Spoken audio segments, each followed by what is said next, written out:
안녕하세요. 이번 시간에는 창세기 2장 4절부터 25절까지 구절을 본문으로 해서 창조의 정점, 인간이라고 하는 제목으로 말씀을 함께 나누겠습니다. 이번 시간과 그 다음 시간, 2시간에 걸쳐서 우리가 함께 나눌 주제는 인간은 하나님 형상대로 창조되고 하나님의 사명을 받은 존엄한 존재라는 사실을 말씀하고 있습니다. 그래서 인간은 지구의 왕으로서 하나님의 대리자로서 에덴 동산에서 하나님을 순종하며 그 사명을 다하여 하나님의 경륜을 이루어야 할 만물의 영장임을 인식하고 우리 모두 살게 하는데 그 목적이 있습니다. 하나님께서 우리 인생을 위해서 에덴을 창설하셨습니다. 그 목적은 우리 인생의 행복을 위함입니다. 그 지으신 사람을 거기 두시고 보기에 아름답고 먹기에 좋은 나무를 만드셔서 사람들이 살아가는 데 부족함이 없도록 하셨던 것입니다.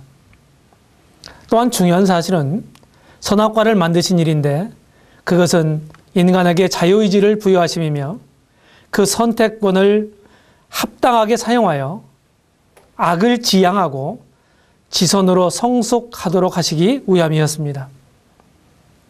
그리고 금단의 실과를 따먹느냐 따먹지 않느냐 하는 것은 우리 사람들의 하나님께 대한 순종의 척도였던 것입니다.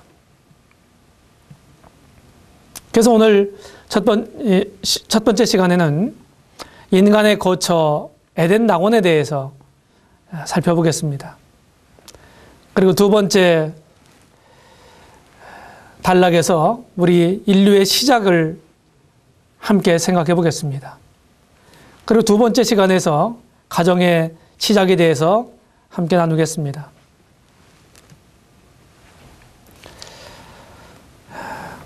인간의 거처 에덴 낙원에 대해서 우리는 창세기 2장 4절로 17절의 말씀을 통해서 살펴볼 수가 있습니다. 특별히 2장 8절 9절을 함께 읽어보시면 여호와 하나님이 동방의 에덴에 동산을 창설하시고 그 지으신 사람을 거기 두시고 여호와 하나님이 그 땅에서 보기에 아름답고 먹기에 좋은 나무가 나게 하시니 동산 가운데에는 생명나무와 선악을 알게 하는 나무도 있더라고 기록해 주고 있습니다. 그렇다고 한다면 이 에덴 낙원은 무엇일까요? 그것은 형언할 수 없는 우리 인생들의 행복의 고향입니다. 에덴이라고 하는 말은 즐거운 땅 또는 아름다운 곳이라는 의미를 가지고 있습니다. 인간을 하나님이 다스리던 최초의 장소입니다. 사람들로 하여금 하나님이 주시는 기쁨을 누리도록 하시는 장소이기도 했습니다. 그래서 사람들이 능동적으로 움직여서 하나님을 향한 열매를 생산하도록 하신 곳입니다. 하나님께서 우리 인생들을 당신의 형상대로 만드시고 우리 인생들에게 하나님이 소원을 주셨습니다. 다시 말씀을 드리면 우리 인간들의 창조의 목적이 있다고 하는 사실입니다. 그래서 에덴 낙원은 인간의 경탄할 만한 사업의 출발점이 되게 했던 곳입니다. 뿐만 아니라 에덴 낙원은 격렬한 갈등의 무대이기도 했습니다. 하나님께서 선악과를 만드심으로 우리 인간들에게 선택의 자유가 주어졌습니다. 하나님은 어쩔 수 없는 순종을 기대하지 않으셨습니다. 오직 자율에 의한 스스로 마음에서 우러나는 순종과 경배를 원하셨던 것입니다. 그렇다고 한다면 우리 인생들을 기계적으로 어쩔 수 없이 하는 맹종하는 존재로 만드실 수는 없었던 것입니다. 우리 인간들에게 자유의가 주어졌다는 것은 우리 사람들은 매 시험을 통해서 내적 생명의 성숙과 심화를 가져와야 했습니다. 그리고 금지된 방법을 통해서 하나님과 동동되고자 하는 갈망을 억제하면서 그들이 살아야 했던 것입니다. 그것이 자유의지가 주어졌다고 하는 의미인 것입니다. 선악과 나무가 어디에 있었나요? 우리는 창세기 3장에 보게 되면 동산 중앙에 있었던 사실을 우리는 알 수가 있습니다.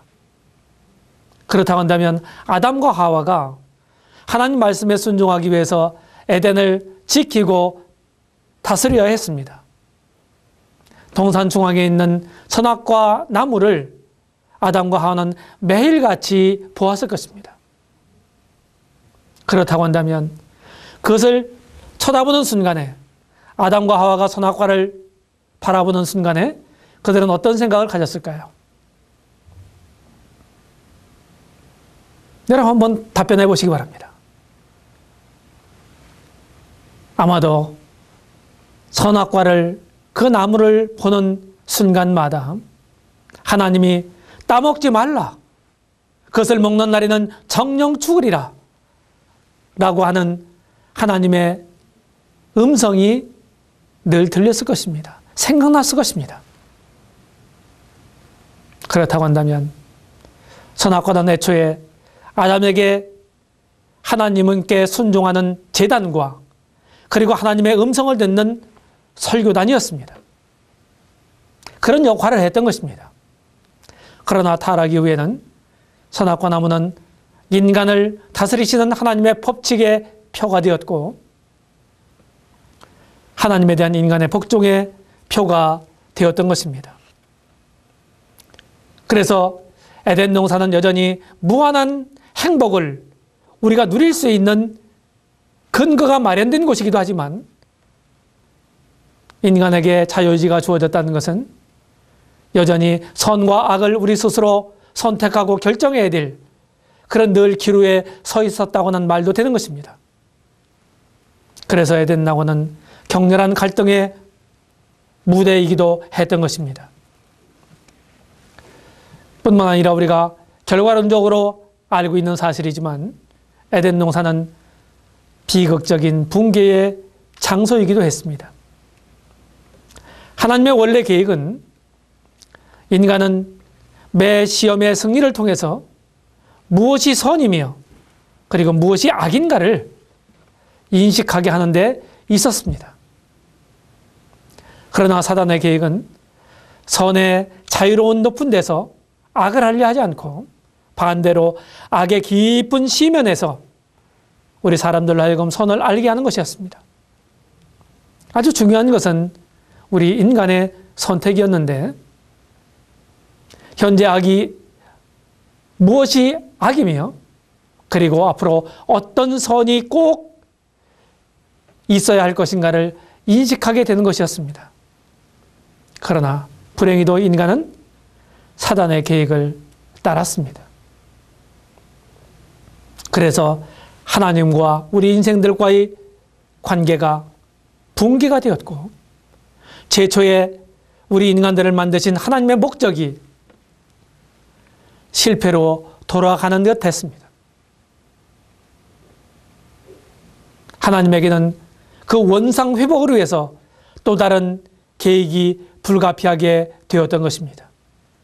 그래서 에덴 나무는 비극적인 붕괴의 장소이기도 합니다.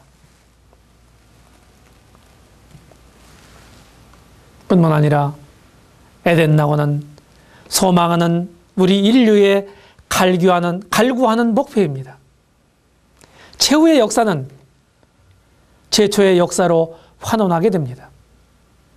영혼에서부터 시작된 우리 인류사는 결국 영혼으로 끝을 맺게 되는 것입니다. 우리 인류의 소망은 결코 실망스럽지 않습니다.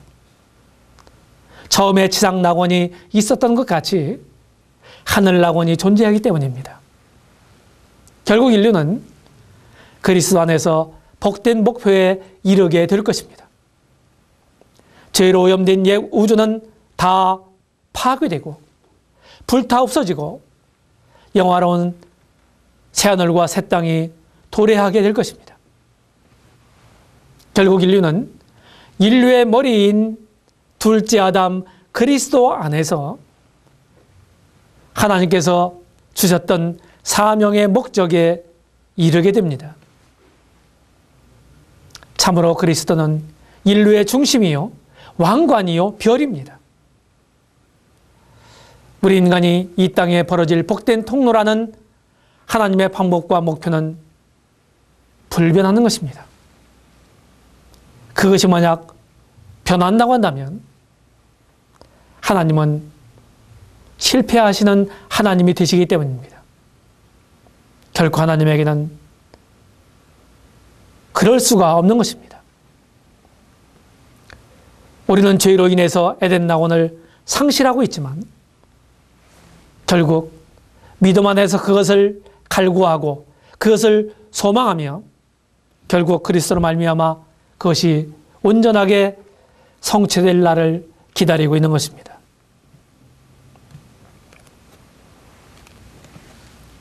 두 번째 단락에서 우리 인류의 시작을 보겠습니다. 창세기 2장 7절에 보시게 되면 여호와 하나님이 흙으로 사람을 지으시고 생기를 그 코에 불어넣으시니 사람이 생명이 된지라 이렇게 기록해 주고 있습니다. 우리 인간 창조의 목적은 무엇일까요? 여러분 주변을 한번 둘러보십시오. 여러 가지 기물이나 여러 가지 사물이 있게 될 것입니다. 그런 모든 것이 한 가지도 빠짐없이 맹목적으로 목적 없이 존재하는 것이 있는지를 한번 곰곰이 생각해 보십시오. 여러분들은 어렵지 않게 한 가지라도 목적 없이 존재하는 것은 없다는 결론을 내리게 되실 것입니다. 그렇다고 한다면 만물의 영장인 우리 인간들이 무엇을 위해서 사는가? 우리 인생의 목적이 무엇인가? 이런 점들을 우리가 모르고 산다는 것은 큰 문제인 것입니다. 그런 목적이 없다는 것은 너무나 큰 문제인 것입니다. 우리 사람들은 맹목적인 존재가 아닙니다. 성경은 분명하게 우리 인간 창조의 목적을 말씀해 주고 있습니다. 인간 창조의 목적을 우리는 이렇게 세 가지로 말씀을 드릴 수 있습니다. 그 첫 번째는 하나님의 영광을 드러내기 위함입니다. 하나님은 우리 모든 사람들, 바로 나 자신을 통해서 하나님 당신의 영광을 드러내시기 위하고 계십니다. 시편 19편 1절에 보게 되면 하늘이 하나님의 영광을 선포하고 궁창이 그 손으로 하신 이 일을 나타내는도다. 하늘이 온 천지가 하나님의 영광을 나타내고 있다고 지금 시편 기자 다윗은 고백하고 있는 것입니다. 그 다음에 인간 창조의 두 번째는 하나님이 영광을 받으시기 위함입니다. 영광을 받으시기 위해서. 하나님의 영광을 드러내시기 위함일 뿐만 아니라 영광을 받으시기 위함입니다. 이사야서 43장 7절에 보게 되면 물은 내 이름으로 일컫는 자 곧 내가 내 영광을 위하여 창조한 자를 오게 하라. 그들을 내가 지었고 만들었느니라. 이스라엘 사람들 뿐만 아니라 지구상에 살고 있는 모든 인생들은 하나님께서 이렇게 말씀하십니다. 내가 내 영광을 위하여 창조한 자다. 내가 그들을 지었고 만들었다. 우리는 하나님 없이 존재하지 못합니다. 하나님에 의해서 존재하게 되었고, 그리고 하나님을 위해서 존재하고 있는 것입니다. 인간 창조의 목적 세 번째는 하나님이 사랑을 부어주시기 위함입니다. 하나님은 사랑의 하나님이십니다. 신약성경에서 아주 명료하게 말씀하시는 것처럼 하나님은 사랑이시라. 하나님을 이루는 본질 자체가 사랑이십니다. 그 하나님의 사랑은 우리는 신약적으로 아가페라고 말합니다. 아가페는 무조건적인 사랑을 의미하는 것입니다. 사랑이신 하나님께서 그 사랑을 베풀 대상이 필요했고, 그 대상이 바로 당신의 형상대로 지어진 우리 인간들이라는 사실입니다. 그 사랑을 부어주시기 위함입니다. 신명기 33장 3절이나 에레미야 31장 3절에 있는 말씀을 읽어보십시오. 여기 스바냐 3장 17절에 이렇게 말씀합니다. 그가 너로 인하여 기쁨을 이기지 못하여 하시며 너를 잠잠히 사랑하시며 너로 인하여 즐거이 부르며 기뻐하시리라. 하나님이 참으로 그러신 것입니다. 우리는 이 구절을 가지고 곡을 붙여서 노래를 부르기도 합니다. 그가 너로 인하여 기쁨을 이기지 못하여 하시며 너로 잠잠히 사랑하시며 너로 인하여 즐거이 부르며 기뻐하시리라. 우리는 본래부터 하나님의 사랑을 받기 위해 태어난 사람들입니다. 이런 사실을 여러분들은 알고 계신가요? 내가 왜 이렇게 나를 사랑해 주는 사람도, 내 주변에 아무도 내 마음을 알아주는 사람도 없다고 여러분들이 외로움을 느끼며 슬퍼할 수도 있겠습니다. 그러나 사랑의 하나님이 바로 여러분 곁에 계신다는 사실을 기억하십시오. 이처럼 우리 인생들은 분명한 창조의 목적을 가지고 존재하기 시작했습니다.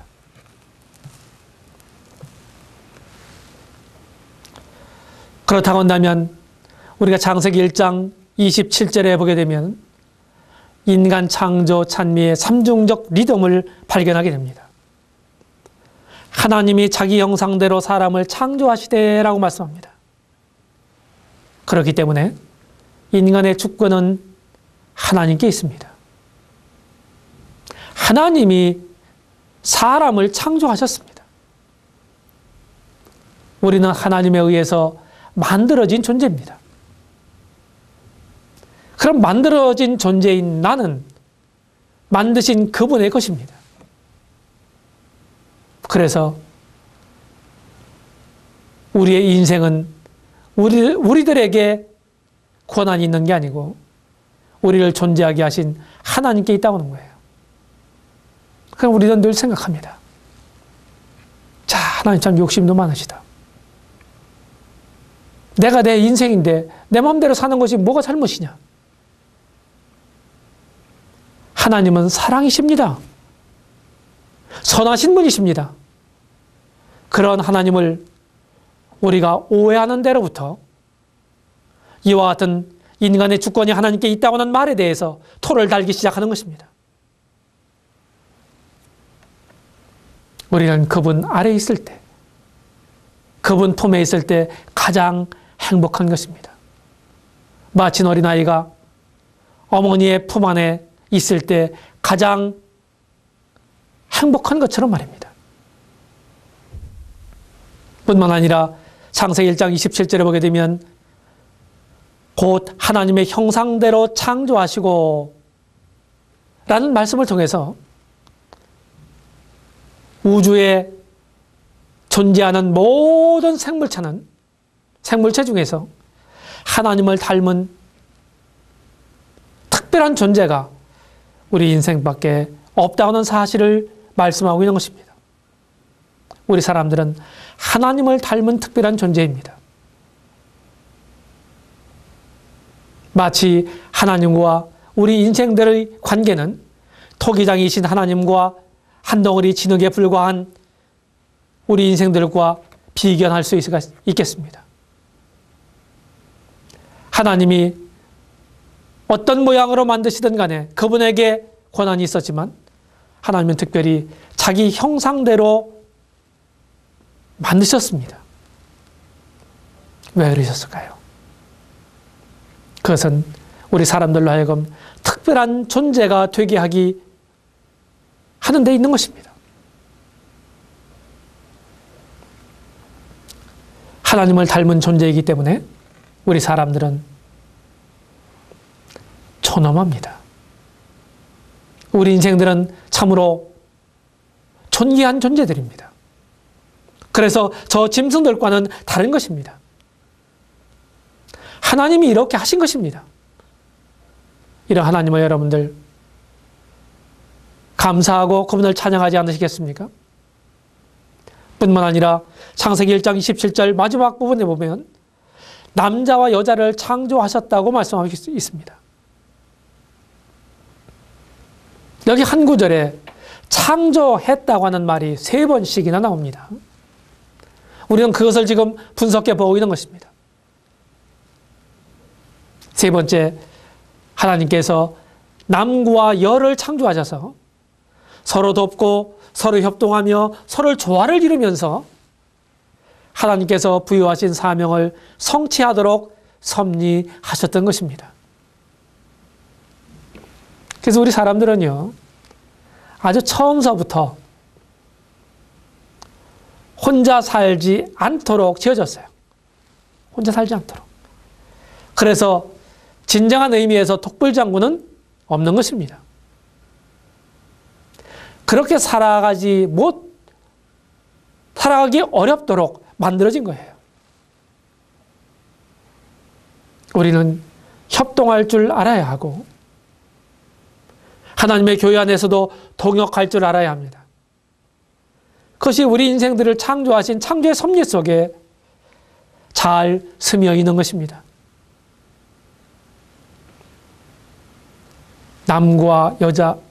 남과 여를 창조하셨다. 서로 독립적으로 존재하는 것이 아니라 서로 돕고 서로 협동하고 서로 조화를 이루면서 무엇을 위해서?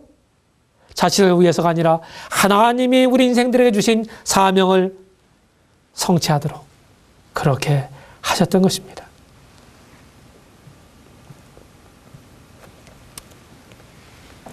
우리 사람은 한 인격체로서 지어졌습니다. 한 인격체로서.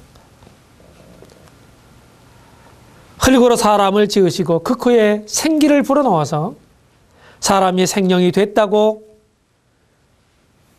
2장 7절에 읽은 바와 같습니다. 하나님께서는 우리 인생들에게 삼종적인 존재로 지으신 것입니다.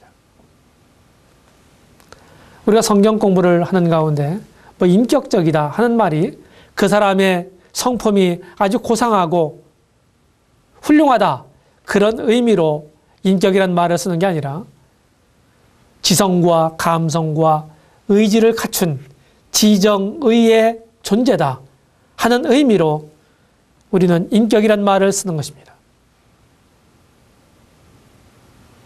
세상에 보이는 세계는 우리의 몸, 즉 감각을 통해서 인식합니다. 우리 자아는 혼을 통해서 인식하고 하나님은 영을 통해서 인식하게 되는 것입니다. 사실은 영과 혼을 정확하게 구분하기는 매우 어려운 거지만 그 실체는 다른 것입니다.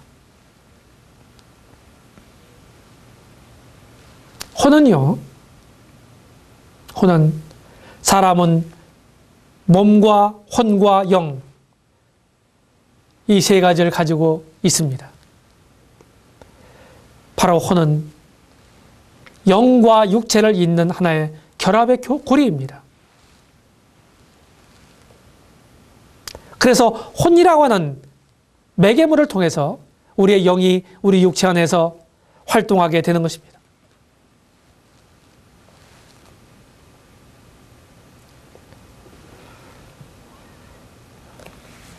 우리의 몸을 한번 생각해 보겠습니다. 여러분들이 가지고 있는 몸을 여러분들은 어떻게 생각하십니까? 어떤 사람들이 말하는 것처럼 그냥 썩어 문드러질 이런 몸이기 때문에 이 몸은 그렇게 중요하지 않고 하나님과 교통하는 영만이 중요하다고 여러분들은 혹시 생각하고 있지 않으십니까? 그런 말들이 참 영적인 말로 들릴 수가 있지만 그런 말은 굉장히 위험한 표현입니다.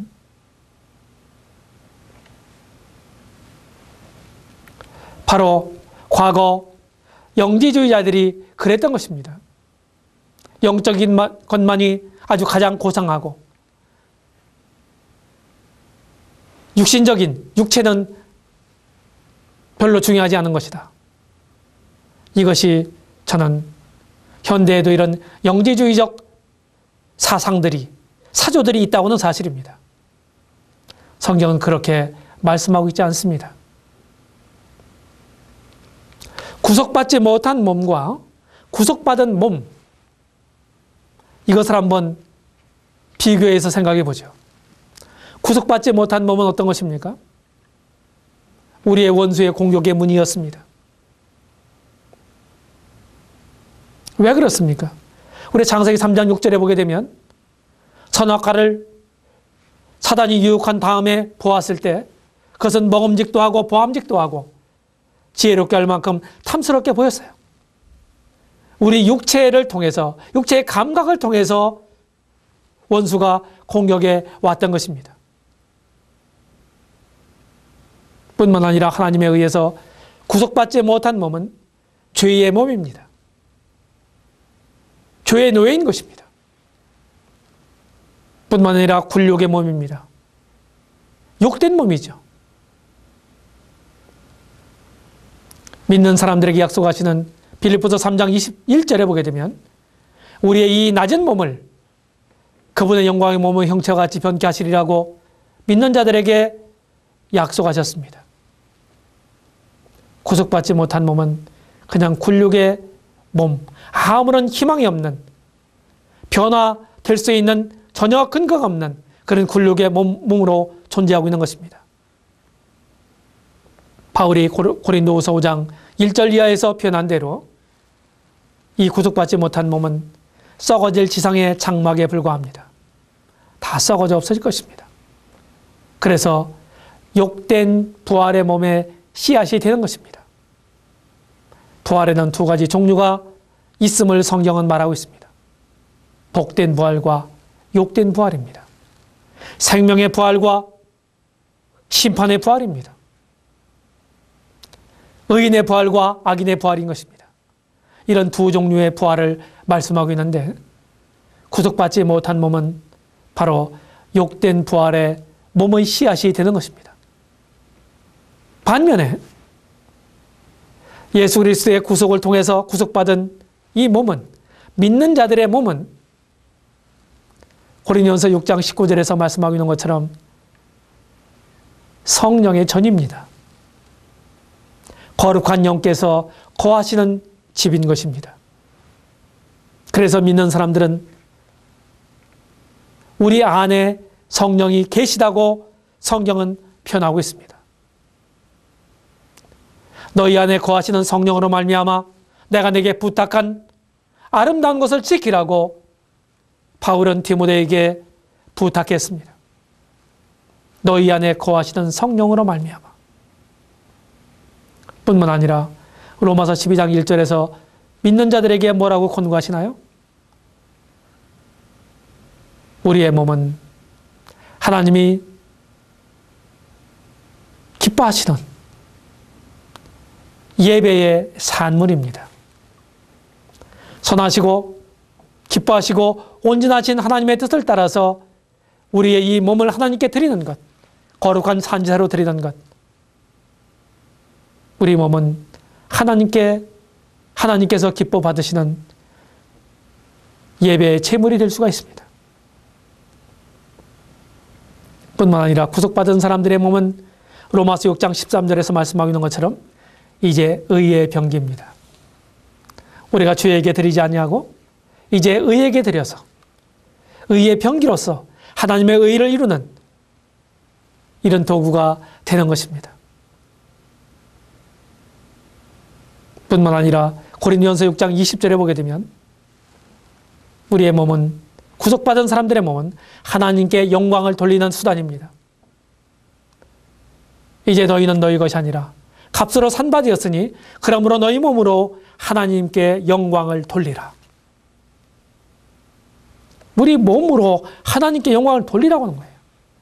그래서 몸은 아무것도 아닌 게 아닙니다.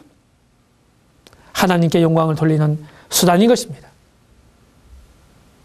사도 바울이 소위 부활장이라고 하는 고린도전서 15장 43절 이하에 보게 되면 우리의 현재의 이 몸은, 구속받은 사람들의 몸은 영광받을 부활의 몸의 씨앗이 된다고 하는 사실을 말씀하고 있습니다.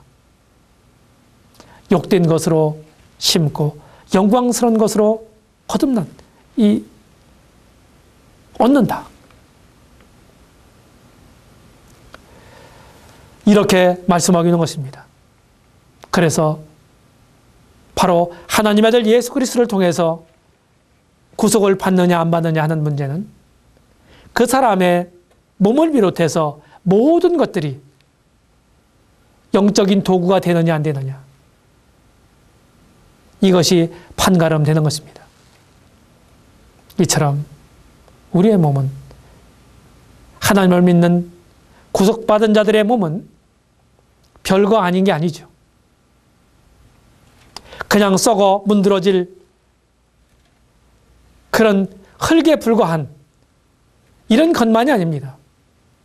거기에는 고귀한 영적인 의미가 있는 것이고, 그리고 하나님께서 기뻐 받으시는 영적 재물이 되는 것입니다. 하나님께 영광을 돌리는 수단이 되기도 하는 것입니다.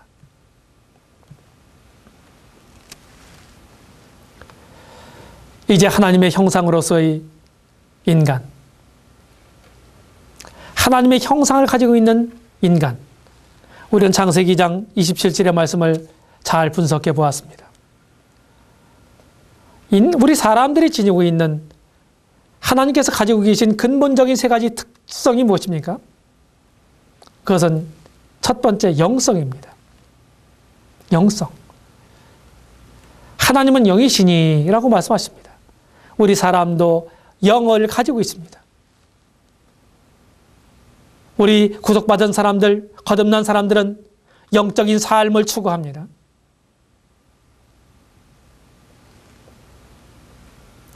그래서 우리 인간들은 이 영성을 하나님처럼 가지고 있는 것입니다. 두 번째는 자유를 가지고 있어요. 자유. 하나님은 그 어떤 것에 의해서도 구속받지 않으시는 분이십니다. 속박받지 않는 분이세요. 자유하는 하나님이십니다. 성경은 성령을 가리켜서 자유하는 영이라고 표현하고도 있습니다. 우리 사람들에게도 자유가 있죠. 자유가 얼마나 소중한 것인지를 우리는 너무 잘 알고 있습니다.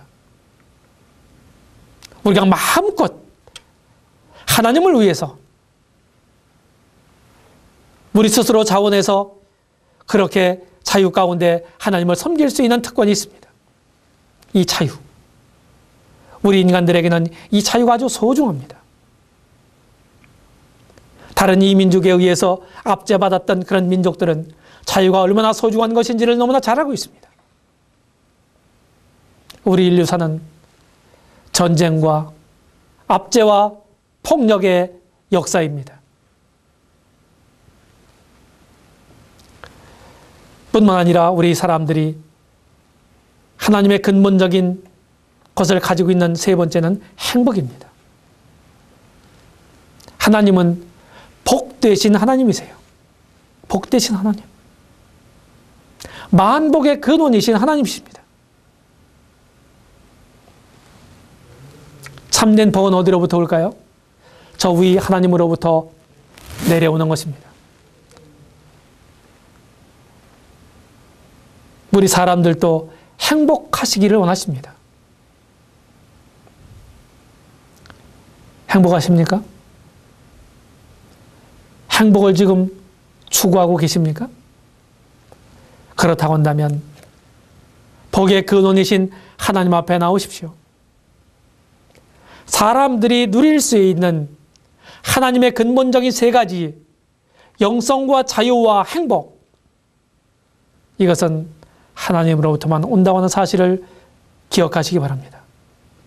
뿐만 아니라 우리 사람들이 하나님과 세 가지 유사성을 가지고 있어요. 첫 번째는 영원한 도덕성입니다. 선과 의를 사모하고 권장하고 죄악을 두려워하고 징벌합니다. 우리 인간 사이는 그래왔습니다. 어두운 단면들도 우리는 많이 가지고 있지만 여전히 이 영원한 도덕성, 이것을 가지고 우리는 많은 법들을 만들어내고 그리고 권성징악을 하는 것입니다. 두 번째 유사성은 불멸의 인격성입니다. 사람들은 자기의식을 가집니다. 그리고 이성을 소유합니다. 짐승들은 본능을 가지고만 판단하고 움직이죠. 우리 사람들은 본능을 가지고 있을 뿐만 아니라 이성도 가지고 있는 거예요. 그래서 도덕적 판단력과 양심이 있어요. 자유의지가 주어졌습니다. 이런 것들이 하나님이 가지고 있는 그 인격성, 불멸의 인격성을 우리 인간들도 가지고 있는 것입니다. 세 번째 유사성은 통치의 사명입니다. 하나님은 우주의 주제가 되세요. 그분이 창조하신 모든 영역을 다스리시는 천지의 주제가 되시는 것입니다. 하나님은 이 우주의 지배자가 되시는 것입니다. 그런 것처럼 우리 사람들을 만들어 놓으시고 자기 형상대로 만드시고 창세기 1장 28절 마지막 부분에 보게 되면 이 모든 것을 다스리라 이렇게 말씀하셨습니다. 다시 말하면 우리 인간은 이 지상의 통치자로 하나님께서 세우신 것입니다. 통치의 사명을 가지고 있습니다. 이것이 하나님을 닮은 유사성입니다. 영원한 도덕성, 불멸의 인격성, 그리고 통치의 사명을 가지고 있는 것이 그 어떤 짐승에게도 없는 우리 인간들에게만 있는 이런 귀중한 요소라고 하는 사실입니다. 네, 이번 첫 번째 시간은 여기까지 하겠습니다.